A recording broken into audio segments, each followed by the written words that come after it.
দাদি এই কোন পাগলের সাথে আমার বিয়ে দিল? বউয়ের শাড়ির আঁচলে হাত দিলাম, এতেই ফুলদানি ছুঁড়ে মারল। যেখানে আফরাজ ফাহিমের সাথে কথা সকলের শরীর কাঁপতে থাকে, সেখানে ওই পাগল মেয়েটার সাহস কত বড় আমার দিকে ফুলদানি ছুঁড়ে দেওয়ার। বাসর রাতে সদ্য বউয়ের কাছ থেকে অপমানিত হয়ে মাথা গরম হয়ে গেল আফরাজ ফাহিমের। ফুলদানির কাঁচের বোতল তার কপালের সাথে বাড়ি লাগায় কপালের কিঞ্চিত কেটে যায়।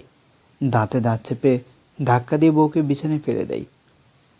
রাগের বসে বেডসাইড টেবিলে রাখা সিগারেটের অর্ধাংশ ছাই ছাই হয়ে যাচ্ছে। শেষটুকু ছাই হওয়ার পূর্বেই সেটি নিয়ে বউয়ের মেহেদি রাঙানো হাতে চেপে ধরে। মেয়েটি চিৎকার করতে নিলেই আফরাজ ধমকে ওঠে। ঘোমটার আড়ালে মেয়েটি ঠোঁট চেপে নিভৃতে কান্না করতে লাগলো। আফরাজ প্রায় 3 মিনিট সময় পুড়ে যেতেই সিগারেটটি চেপে মুচড়ে ডাস্টবিনে ফেলে দিল। মেয়েটির দিকে চেয়ে পাত্তাহীন হেসে রুমের বাইরে গিয়ে চিৎকার করে তার বন্ধু আকবরকে ডাক দেয়।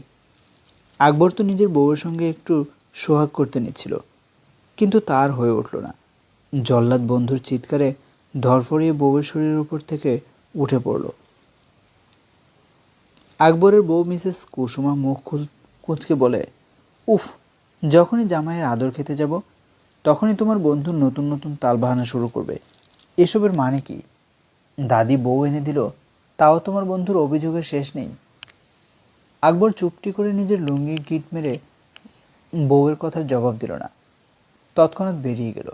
মিসেস কুসুমা নিজের বুকের উপর ব্লাউজ জড়িয়ে নিয়ে ঘুমানোর প্রস্তুতি নেন।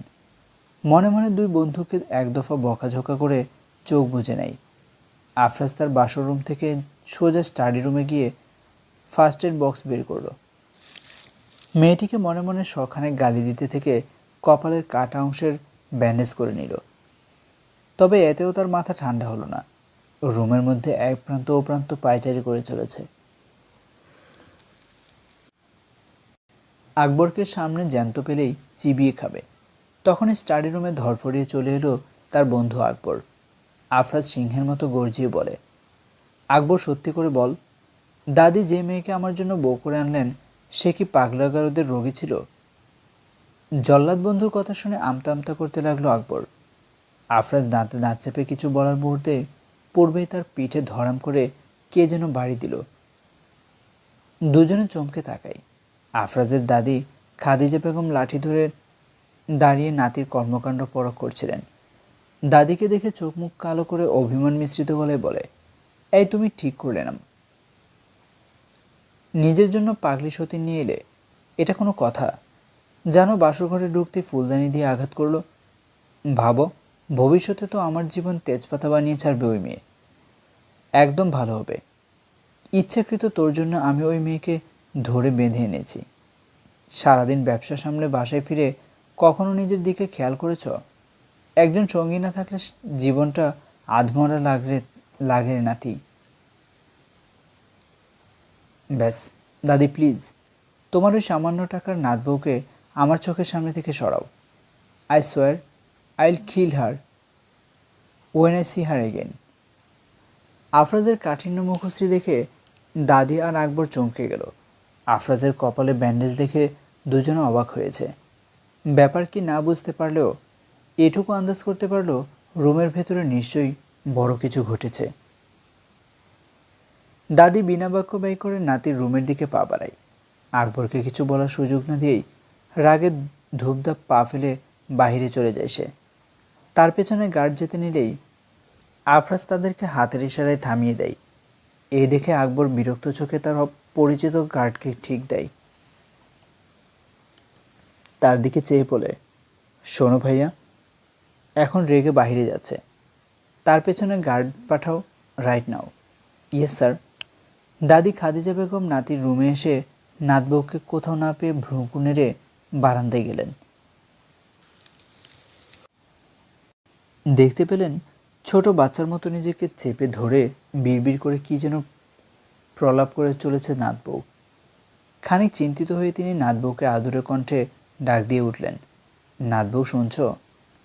দাদির মোলায়েম কণ্ঠে মেয়েটি ছলছল চোখে তাকায়। নাতবউয়ের চোখে পানি দেখে তিনি ঠান্ডায় এগোতে আহ করে মৃদু শব্দ করে উঠলেন। মেয়েটি দেখে কিছু একটা বুঝতে পেরে সে নিজেই উঠে দাঁড়িয়ে দাদিকে ধরে বিছানায় বসে নিজেও বসল। দাদি নাতবউর মাথায় হাত বুলিয়ে বললেন, কী গো নাতবউ, স্বামীর কপাল ফাটিয়ে দিলে কেন? কেউ তার সোহাগকে অমনে মারে নাকি? মেয়েটি চিন্তিত ভঙ্গিতে দাদির কথাগুলো মনে মনে আওড়ায়। পরক্ষণে দুহাত মুখ চেপে ধরে মৃদু চিৎকার করে উঠল। দাদির গলা জড়িয়ে ধরে বলে, দাদি, ওই খচ্চরটা কি আমার স্বামী? কিন্তু স্বামী হলে এসেই কেন লাজ লজ্জা ছাড়া শাড়ির আঁচল ধরে টানছিল? ছি, কেমন নাতি আপনার? আবার বলে আমাকে নাকি বউ বলে মানতে পারবে না, তার নাকি কোনো না কোনো প্রেমিকা আছে, তাই আমাকে ধরেই বিছানার নিচে এই এই ঠান্ডা টাইলসের উপর ঘুমাতে বলছিল। আমি তাও মেনে নিতাম দাদি, কিন্তু পরে দেখি তিনি কোনো কথা ছাড়া আমার আঁচল জোরে টান দিচ্ছিল। তাই রাগে আমি ফুলদানি ছেড়ে দেই। আমাকে মাফ করে দিও দাদি, প্লিজ। দাদি অভিজ্ঞায় মাথা নেড়িয়ে সায় জানাই। তবুও মনে মনে নাতির রাগ নিয়ে হতাশা বোধ করলেন। খুব কষ্টে বিয়েটা করিয়েছিলেন, কেননা নাতবউর কথা মতো নাতি তার বউ অন্য মেয়ের জন্য পা ফেলেছে। না হলে তার নাতি কখনো বাসর রাতে নিজ বউকে অপমান করতো না। দাদিকে নির্জীবভাবে বসে থাকতে দেখে মনে মনে ভাবে, দাদিনকে জলসানো হাত দেখানো যাবে না, না হলে স্বামী স্ত্রীর মধ্যেকার কথা নিয়ে বিরূপ প্রভাব ফেলবে। তখন মানুষটা আরও অসুখ হয়ে পড়বে। মনের ভাবনা মনে রেখে জলসানো হাতটা গুটিয়ে মলিন কণ্ঠে বলে, আই এম সরি দাদি, স্বামী আসলে তার কাছে মাফ চেয়ে নেব। না রে নাতবু, আমার নাতিটা সরল মনেরই। তবে বাকি কথা বলার পূর্বেই কারো উচ্চ শব্দে দুজনে থমকে যায়। নাতির গলার শব্দ শুনে বুঝতে পারে সে রুমের দিকে আসছে। এতে তিনি নাতবউকে কিছু বলার সুযোগ পেলেন না। অন্যথায় স্বামীর রাগান্বিত মুখশ্রী দেখে যদি নাজিবা জ্ঞান হারায়, সেই ভয়ে তাড়াতাড়ি মুখের উপর ঘুমটা আঁটোসাঁটোভাবে টেনে নেয়।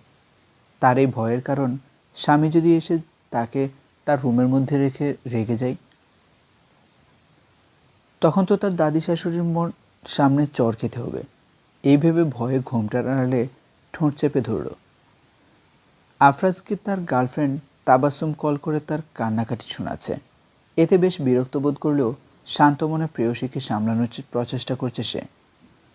সে সময় দাদি আর তার বন্ধুর সাথে কথা শেষ করেই সে প্রেয়সীর নিকট ছুটে গিয়েছিল, কেননা কোনো এক মাধ্যমে তাবাসসুম তার বিয়ের খবর জেনে যায়। আর ওই মাধ্যম কিসের, সেটা পরিপূর্ণভাবে বের করার সর্বোচ্চ প্রচেষ্টা চালাচ্ছে আফরাজ। সে চেয়েছিল তার কাগজ কলমের বউকে তার ভালোবাসার মানুষটির ব্যাপারে জানিয়ে সেপারেশনের ডিল করবে, কিন্তু মেজাজটাই গরম করে দিল পুরো কথা না শুনেই। টাইলসের উপর ঘুমাতে বলে মেয়েটার শাড়ির আঁচল বিছানার কোণে লেগে থাকতে দেখেছিল, তাই তো শুধু উপকার করতে আঁচল টান দেওয়ার পরই এই আজরাফের দিকে ফুলদানি ছুঁড়ে দিল। এর মজা সে হারে হারে বুঝাবে ওই পাবনার পাগল মেয়েরে। মনের মধ্যে উত্তম পরিকল্পনা নিয়ে শয়তানি হাসল। রুমে ফিরে কাউকে না দেখে শান্তির শ্বাস ছেড়ে ওয়াশরুমের দিকে যেতেই ঠাস করে নাকে বাড়ি খেল। উফ করে উঠল সে। নাক ডলমলে দরজা খুলতে গিয়ে বুঝল দরজার ভেতর থেকেই অফ করা। সেই সাথে ভেতর কোনো মানবী থাকতে পারে তা নিয়ে নিশ্চিত সে। ধরাম করে দরজায় বিকট শব্দে লাথি দিয়ে সে আলমারি খুলে তার পরনের ট্রাউজার আর টি শার্ট বের করলো। দরজায় শব্দ হওয়ার ভয়ে চুপসে গেল নাজিবা। ঢোক গিলে তার পরনের ওড়না দিয়ে ঘোমটা সমান মুখ থেকে নেয়। দরজা খুলে বের হতেই আজরাফ আক্রোশ ভরা গলায় বলে, এই মেয়ে, শুনে রাখো, তুই আজকের রাতটুকু এখানেই থাকবি, কিন্তু পরের দিন থেকে তোর জায়গা হবে উপরতলার বদ্ধ রুমে। তোর জন্য ওই রুম খুলে পরিষ্কার পরিচ্ছন্ন করে দিতে বলবো। তোর লাগেজের একটা কাপড়ও যেন আমার আলমারিতে না দেখি। নাজিবা মাথা নুয়ে নিবিড় কণ্ঠে বলে, কেন? এটা তো আমাদেরই রুম। আমাদের রুম? শব্দ দুটির কারণে শান্ত দৃষ্টিতে আফরাজ ঘোমটা টানা রমণীর দিকে তাকিয়ে বলে, হাতের ক্ষত কি বাড়াতে চাও? চাইলে বলো, বাড়িয়ে দিই। নাজিবা নুয়ে গেল। আফরাজ তাচ্ছিল্যের হেসে বিছানায় টান টান হয়ে শুয়ে পড়ে। শোয়ার মাত্র 5-6 মিনিট পরেই ক্লান্তির রেশে ঘুমিয়ে পড়ল। অথচ এক কোণায় অবহেলায় চোখের অশ্রু ফেলতে লাগলো নাজিবা। জীবনটা বুঝি এরূপই বিভীষিকাময়। বিয়ের পর স্বামীর সোহাগের বিনিময়ে পেল অবহেলা, বোঝার উপাধি।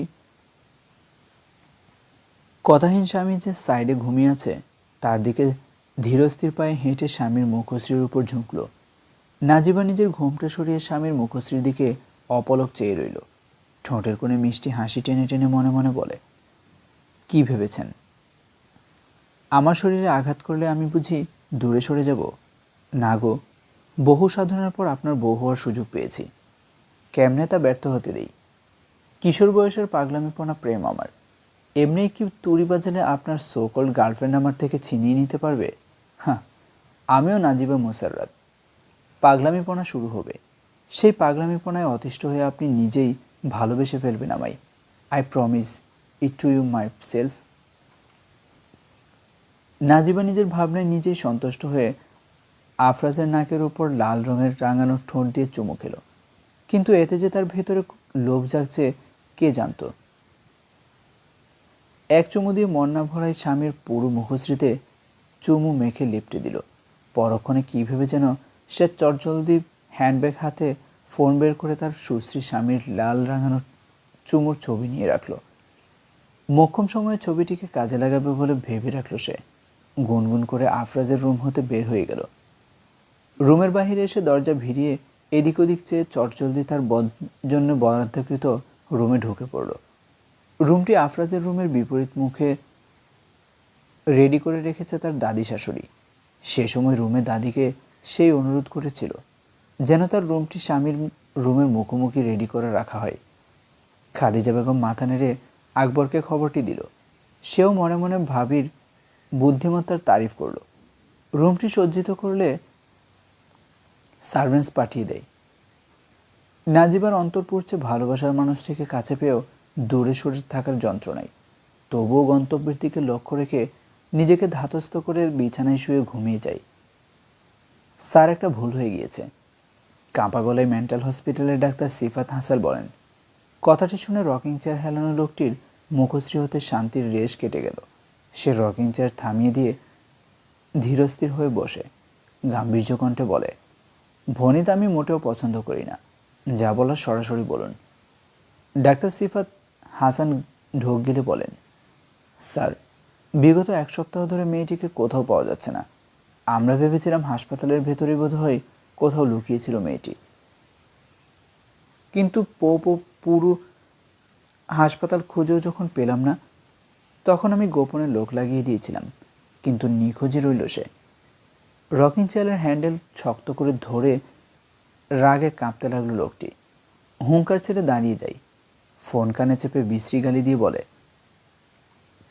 তোকে কতবার বলেছিলাম মেয়েটিকে দেখে রাখতে? নুন ভাত খেয়ে এখন খবরটা শোনাচ্ছিস? ফোন রাখ। ফোন রেখে তৎক্ষণাৎ লোকটি তার পিএকে কল দিয়ে বলে, রিমন, মেয়েটি পালিয়ে গেছে। এর শোধ তুল।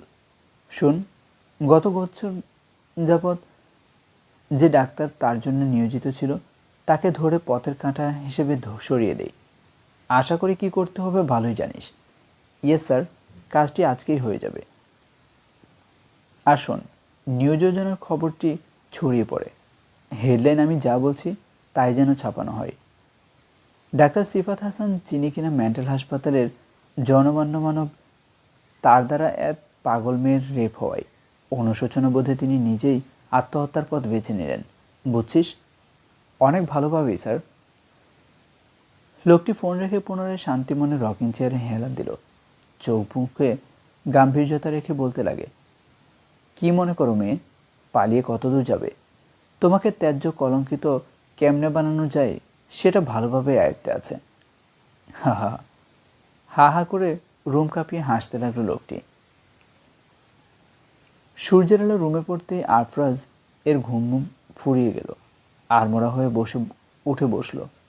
তার ফোনের বাটন চেপে দেখে তাবাসসুম 5-6 মেসেজ দিয়ে মেসেঞ্জার ভরিয়ে ফেলেছে। সে চিন্তিত মনে মেসেঞ্জারে চাপ দিয়ে দেখতে পেল তাবাসুম অহেতুক বিষয় টেনে তার নামে অবাঞ্ছিত কথা লিখেছে। দাঁতে দাঁত চেপে তাবাসুমের ফোনে কল লাগাই। অন্যথায় তাবাসুম তার ধনাঢ্য ক্লায়েন্টের রুমে বস্ত্রহীন হওয়ার জন্য শাড়ির আঁচল ফেলেছিল। ব্লাউজের বোতামে হাত দেওয়ার পূর্বেই তার ফোনে অসময়ে কল চলে আসায় বিরক্ত হলো। ক্লায়েন্ট ভ্রুকুঁচকে তাকায়। এতে অপ্রস্তুত হয়ে পড়ে তাবাসুম। জোরপূর্বক হেসে বলে, just give me 5 minutes. Client মাথা নেড়ে বিরক্তসূচক তাবাসুমকে ছেড়ে দিল। হাতে ওয়াইনের গ্লাস নিয়ে চুমুক দিল, ব্যস্ত হলো। তাবাসুম তড়িঘড়ি ফোন হাতে নিয়ে দেখে আফরাজের কল। ভয় পেয়ে গেল সে। যথারীতি নিজেকে সামলে সে ন্যাকা গলায় কান্নার ভান ধরে বলে, বাহ জান, বউয়ের জামারস খেয়ে বুঝি আমাকে মনে পড়ল? সারা রাত তো ভালোই মজা লুটেছ, এখন কেন কল দিলে? হ্যাঁ বলো, কি হলো? মুখে কথা নেই কেন এখন? তাবাসুম, তুমি নিজেও জানো তুমি রাগ করায় তোমার রাগ ভাঙাতে হাফ টাইম তোমাকে দিয়েছিলাম। বাহিরে খাইয়ে গিফট কিনে দিয়েছি। তারপর যে তুমি খুশি হওয়ার পর তোমাকে তোমার বাসায় দিয়ে আমি আমার বাসায় ফিরলাম। বাসর রাতের হাফ টাইম আমি বউকেও দেইনি, তোমাকেই দিয়েছিলাম। সেখানে তুমি বলছো আমি আমার ওয়াদা ভেঙে বাসর করে কল দিলাম। Shame on you, Tabassum. In love here must be needed believeness that I can't found on you. টুট টুট করে ফোন কেটে আফরাজ দাঁড়িয়ে যায়। রাগে ফোন বেডের উপর ছুঁড়ে মেরে ওয়াশরুমে ঢুকে পড়ে। তার যে একটা বউ আছে এই নিয়ে তার কোনোরূপ ভ্রুক্ষেপ নেই যেন। ব্রাশ করার সময় আয়নায় নিজের চেহারা দেখেই রাগ বেড়ে গেল তার। কেননা তার মুখশ্রীতে কোনো মেয়ের ঠোঁট বসানোর চিহ্ন স্পষ্ট লক্ষিত হচ্ছে। অসময়ে রাগ করে লাভ নেই ভেবে গোসলের জন্য ঝর্ণার নিচে দাঁড়িয়ে যায়। গোসল সেরে ট্রাউজার পরে তোয়ালে গা মুছতে মুছতে আয়নার সামনে এসে দাঁড়িয়ে যায়। বেডসাইড টেবিলে কফির মগ রাখা দেখে কফির মগটি হাতে নিল। এক হাতে মাথা মুছে আরেক হাতে যেই না কফির মুখে চুমুক দিল, সাথে সাথে রুম কাঁপিয়ে এক চিৎকার দিল আফরাজ, আপনি না আমার বিবি যান, তো আমার জন্য মরিচের গুঁড়া মেশানো কফিটা অবশ্যই আপনারও খেতে হবে। ডাইনিং টেবিলে ঘোমটা দেওয়া রমণীকে দেখে ভ্রু কুঁচকে বলল আফরাজ। খাদিজা বেগম নাতির দিকে হতভম্ব হয়ে দৃষ্টিতে তাকায়।